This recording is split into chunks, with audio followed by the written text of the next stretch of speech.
Assalamualaikum warahmatullahi wabarakatuh. Perkenalkan, nama saya Muhammad Setia Maulana, NIM 1964026. Pada kesempatan kali ini saya akan mempresentasikan salah satu bab yang ada di mata kuliah Biofisika Membran, yaitu yang berjudul komunikasi sel.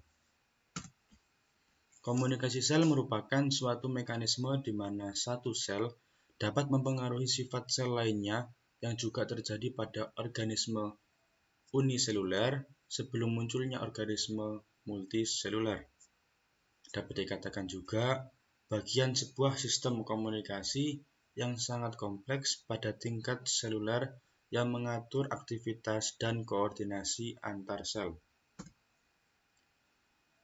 Lalu berikutnya terkait proses isyarat seluler.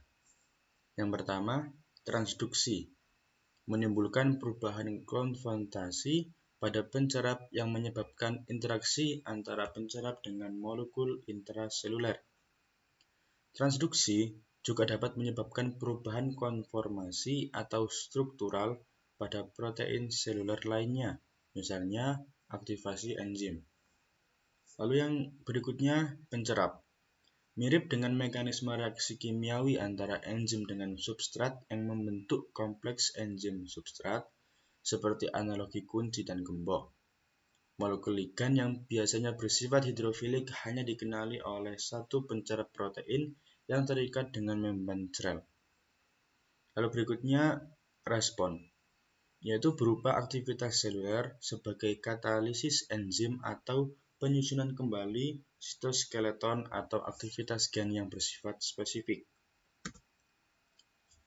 Baik, yang berikutnya mengenai transduksi ekstraseluler.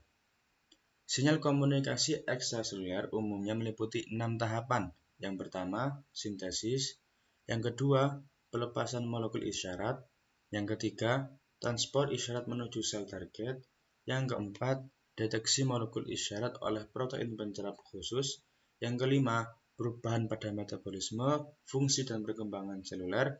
Dan yang keenam atau terakhir, yaitu peluruhan molekul isyarat yang seringkali disertai dengan terhentinya respons seluler. Pada eukariota, transduksi ekstraseluler terjadi oleh sekresi molekul tertentu yang diklasifikasikan menjadi 3 bagian, yaitu endokrin, parakrin, dan otokrin, berdasarkan jarak tempuh isyarat. Sinyal endokrin secara khusus disebut hormon, mempunyai jarak tempuh yang sangat jauh dari organ endokrin, tempat sintesis molekul dengan sel target. Molekul isyarat parakrin yang dilepaskan oleh sebuah sel hanya berpengaruh terhadap sel target yang berada di sekitarnya. Salah satu contoh isyarat parakrin adalah pulsa elektrik yang dilepaskan oleh neuron ke sel saraf yang lain dan dari neuron ke sel otot. Lalu yang berikutnya, sinyal otokrin merupakan isyarat yang direspon oleh sel-sel sejenis dengan sel yang melepaskan molekul isyarat. Faktor pertumbuhan merupakan isyarat jenis ini, yang merupakan stimulator bagi sel-sel sejenis untuk tumbuh, berkembang, dan melakukan proliferasi. Sekiranya, sekian dari saya. Mohon maaf apabila presentasi saya ada kekurangan. Wallahul muwaffiq ila aqwamit thoriq. Wassalamualaikum warahmatullahi wabarakatuh.